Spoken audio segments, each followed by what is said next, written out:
Sa kasalukuyan ay may 9 na bansang nagtataglay ng tinaguriang pinakamalakas at mapaminsalang armas sa buong mundo, ang nuclear bomb. Sa oras na may isa sa 9 na bansang ito ang naisipang magpasabog sa kanilang nuclear bomb, tiyak nahahantong ito sa kinatatakutang nuclear war. Ang digmaang ito ay maaaring pumulpos at bumura ng mga istruktura, bansa at mga tao habang nilalamon ang mundo ng makakapal na usok at buga ng naglalakasang bomba. Saan ka kaya pupunta?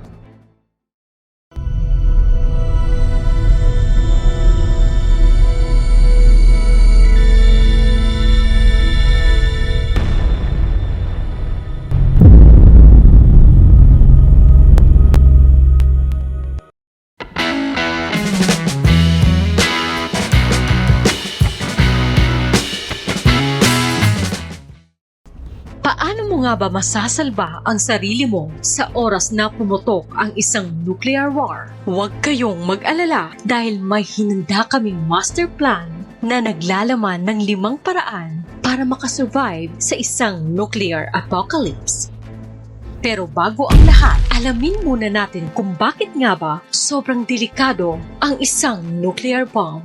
Sa oras na bumagsak ang isang nuclear bomb, gumagawa ito ng isang malaking fireball at sa oras na tumama ito sa surface, nagve-vaporize ito na nagre-resulta sa isang malawakang pagsabog na bumubuo ng isang mushroom-shaped na ulap. Ang pagsabog mula sa isang nuclear bomb ay naglalabas din ng napakalakas na enerhiya sa anyo ng heat at radiation. Meron itong shockwave na may bilis na pumapalo sa ilang daang kilometro bawat oras. Imaginein mo na lang kung gaano kabilis kakalat ang mapaminsalang explosion na ito at kung gaano karaming istruktura at tao ang maaari nitong maapektuhan sa loob lamang ng maikling oras. Ang mga tao na malapit sa ground zero ng nuclear blast ay maaaring makaranas ng first-degree burns o hindi kaya'y instant death. Kung hindi man, may posibilidad na makaranas sila ng internal bleeding, lung injuries, ear damage o aksidente sa mga nagbabagsakang debris mula sa nasirang istruktura sa paligid. Pero ang pagputok ng isang nuclear bomb ay simula lamang ng pagsubok na haharapin ng mga tao. Ang tunay na kalbaryo ay magsisimula sa oras na tumaas ang radiation level sa range kung saan tumama ang bomba. Ito ang tinatawag na radiation fallout. Nangyayari ito ilang minuto o matapos sumabog ang nuclear bomb. Ang lahat ng mga taong ma-expose sa mataas na level ng radiation dulot ng residual radioactivity mula sa bomba ay maaaring magkasakit o hindi kaya ay mamatay. Ngayon, alam na natin kung gaano kadelikado ang pamatay na bombang ito sa oras na para isa-isahin ang mga paraan na pwede nating gawin para makasurvive sa panganib na dulot ng nuclear apocalypse. Number 1, maghanda ng survival starter pack. Hindi basta-basta mangyayari ang nuclear war kung walang mga bansang na-provoke. Malamang sa hindi ay magsisimula muna ito sa isang gera na maaaring lumaki at manghatak ng iba pang malalaking bansa gaya na lang ng nangyari noong World War I at World War II. Sa oras na makita mo ang patterns na ito at ang posibilidad ng mas malawakang digmaan, oras na para maghanda ka ng ultimate survival pack kung sakaling mangyari ang kinatatakutang nuclear war. Pero ano-ano nga ba ang mga dapat laman ng iyong survival pack? Alam kong nangangati ka mag-impake ng maraming gamit pero sa oras ng gera, dapat mo lang i-pack ang essentials. Una na riyan ang mga pagkaing hindi agad napapanis at madaling maimbak gaya ng dilata, instant noodles, biskwit, instant coffee, honey, dried fruits, uncooked pasta, bigas at huwag kakalimutan ang tubig. Isang tip kung paano mag-preserve ng tubig sa oras ng apocalypse ay ang pag-iimbak nito sa mga galon. Para maging ligtas naman itong inumin, siguraduhin na meron kang unscented liquid chlorine bleach na may at least 4% to 6% sodium hypochlorite. Ang isang kutsaritang bleach ay maaaring ma-purified ng 5 galon ng tubig. Bukod sa food supplies, kakailanganin mo rin magtabi ng mga damit na maaaring suotin sa oras ng nuclear explosion. Kasama na rin sa listahan ang gas mask na magagamit mo para maprotektahan ang sarili mo mula sa contaminated na hangin dulot ng pagsabog. Mas mabuti rin kung makapag-impake ka ng bodysuit, jacket, waterproof boots, gloves, goggles, duct tapes, at toolbox. Matapos mong mag-impake ng damit, siguraduhin mo rin na meron kang communication device gaya ng cellphone, radio, o kahit na whistle at flashlight na maaari mong gamiting pang-senyas kung sakaling malagay ka sa peligro. At ang kukumpleto sa iyong survival starter pack ay ang medical supplies gaya ng first aid kit, mga gamot, bandage at thermometer. Ayan, sabihin nating natapos mo nang ihanda ang iyong nuclear apocalypse survival starter pack. Oras na para pumunta sa sunod na step. Number 2, humanap ka ng shelter. Tumunog na ang alarm sirens na hudyat ng isang paparating na dilubyo. Kalat na rin ang mga emergency news, ang pagtama ng isang nuclear bomb sa iyong lugar. Ano ang dapat mong gawin? Humanap ka ng lugar na pwede mong pagtaguan. Bagamat nakakatakot ang mga pangyayari, walang magagawa ang pagpapanik sa sitwasyon na ito. Kakailanganin mo ang buong konsentrasyon para makakilos ng maliksi. Sa gitna ng badya ng paparating na bomba, ay wala ka ng oras para mag-drive paalis ng lugar ninyo.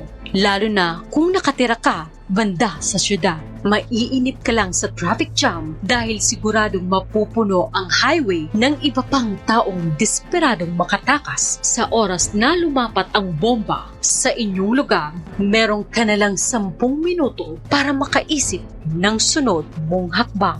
Ang dapat mong gawin ay maghanap ng mga lugar na merong basement gaya ng simbahan, malls, parking centers, subways, buildings, o kung siniswerte ka ay sa bahay nyo kung meron kayong underground basement. Ito ang pinakamabisang lugar na pwede mong pagtaguan para makaiwas sa heat at radiation na dulot ng initial na pagsabog ng bomba. Magagawa ka rin protektahan ng basement mula sa radiation fallout dahil hindi ka ma-expose sa mataas na level ng radiation sa labas. Kung wala ka namang matagpuan na basement, subukan mong pumunta sa sentrong bahagi ng isang building na malayo sa bintana o anumang openings. Mas mataas ang tiyansa na maprotektahan ka ng mga makakapal at nagtataasang pader mula sa pressure ng mangyayaring pagsabog mula sa nuclear bomb. Kung nagkataon naman na nasa labas ka sa oras na pumutok ang dilubyo, subukan mong magtago sa likod ng kahit na anong pwedeng tumakip sa iyo mula sa thermal blast, gaya ng makakapal na pader na gawa sa concrete. Ipikit mo rin ang iyong mga mata para maiwasan ang posibilidad ng eye injuries. Sa oras na makakuha ka ng tiyempo, ay mas maganda kung makahanap ka kaagad ng indoor shelter na mainam pagtaguan. Number 3, tatansyahin mo muna ang sitwasyon. Okay, nakahanap ka na ng shelter at bitbit mo ang iyong starter pack. Ngayon, ang sunod mong dapat gawin ay tatansyahin ang kapaligiran. Ilang minuto matapos ang isang nuclear explosion, ay muling magdidisperse pabalik sa Earth ang mga radioactive material mula sa pagsabog at dito na magsisimula ang radioactive fallout. Ang dapat mong gawin sa sitwasyon na ito ay hubarin ang suot mong damit na maaaring na-expose sa radionuclides at palitan mo ito ng malinis na damit. Para rin sa iyong kaligtasan, siguraduhin mong walang alinman sa iyong supply ang nagkaroon ng contact sa kahit na anong radioactive element mula sa labas. Gamitin mo rin ang pagkakataong ito para irasyon ang iyong food at water supplies. Kakailanganin mong tipirin ang mga pagkain mo kung gusto mong makasurvive ng mas matagal. Pwede mong i-prioritize kainin ang mga biskwit o tinapay at ireserba ang dilata sa oras na kakailanganin mo nang lumabas ng lungga. Ito na rin ang pagkakataon mo na gamutin ang sarili kung sakali mang nakatamo ka ng mga burn injuries na dulot ng pagsabog. Ito ang ilan sa mga tips na pwede ninyong gawin upang gamutin ang inyong burn injuries. Tanggalin ang lahat ng damit o tela sa paligid ng inyong burn injuries. Ito ay para ma-minimize ang posibilidad ng infection. Kung sakali mang may dumikit na parte ng damit mo sa sugat, huwag mo itong subukang hatakin dahil baka mas lalo lang lumala ang injury. Sunod, ibabad o itutok mo sa malamig na tubig ang injury ng at least 1 oras, tapos marahan mo itong hugasan gamit ang sabon. Matapos mong malinis ang burn injury, huwag na huwag mong babalakin na lagyan ito ng kahit na anong ointment dahil baka mas lalo lang itong ma-infect. Bagkos ang dapat mong gawin ay iwan ito as is, nang walang anumang bandages o dressing. Hanggat maaari, huwag mong tatabunan ang sugat kahit na habang natutulog ka. Pagkalipas ng at least 2 araw, ay mapapansin mo na unti-unti itong natutuyo. Pigilan mo ang sarili na bakbakin ang natuyong sugat. Hayaan mo lang mawala ang outer crust at matatanggal ito ng kusa pagkalipas ng 1 hanggang 2 linggo.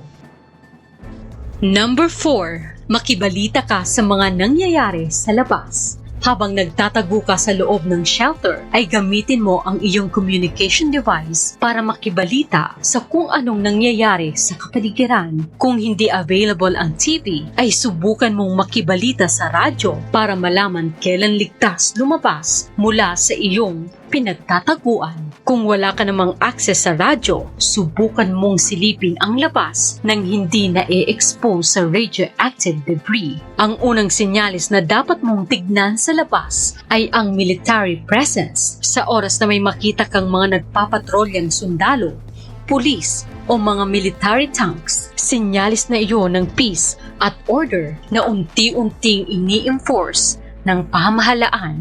Sa mga oras na ito ay mahalagang makipag-coordinate sa mga sundalo kung sakaling merong mas mainam na shelter na maaaring pagtaguan o mga instruction na dapat sundin. Number 5. Maghanap ka ng makakasama. Ang nuclear apocalypse ay hindi oras para mag-isa. Mas mataas ang posibilidad ng iyong survival kung may makakatulong ka sa iyong paglalakbay. Kung limited lang ang iyong supplies, hindi ka makakatagal sa lungga na pinagtataguan mo. Kakailanganin mo ring lumabas para makahanap ng maraming supply para mabuhay. Subukan mong humanap ng ibang survivors na meron ding supplies. Makipag-trade ka sa kanilang mga supply na meron ka rin o hindi kaya ay skill na kaya mong gawin. Bumuo kayo ng isang grupo na binubuo ng at least 3 hanggang 5 para matulungan ninyo ang isa't isa kung sakaling may isang maharap sa peligro. Kung hindi advisable na lumayo mula sa inyong lugar, gamitin nyo na lang ang pagkakataon para mas lalong pagtibayin ang inyong shelter. I-divide ninyo ang trabaho sa bawat isa. May ibang maa-assign sa paghahanap ng mas maraming supplies. Merong maa-assign para kumpunihin ang shelter at meron din para sa paggawa ng strategy. Tandaan, importante ang teamwork sa mga panahong ito. Bilang karagdagang impormasyon, kailangan din natin isaalang-alang kung alin nga ba ang mga lugar sa Pilipinas ang mas malaki ang posibilidad na atakihin. Well, unang-una sa listahan ay ang military base o mga syudad na sentro ng ekonomiya. Kaya kung nakatira ka malapit sa syudad o military bases, i-consider mo na gumawa ng backup plan o maghanap ng mas ligtas na lugar kung saan ka pwedeng magtago kung sakaling mang pumutok ang malawakang gera. Iyan lamang ang master plan na maaari nating gamitin sa oras na mangyari ang kinatatakutang nuclear apocalypse. Pero ang pinakamabisa pa rin paraan para makaligtas sa isang gera ay ang hindi ito mangyari. Mabuti ang maghanda pero epektibo rin naman ang magdasal na hindi na mangyari pa ang nakakabahalang nuclear war. Meron ka bang gustong idagdag sa survival guide na ito? Comment down below.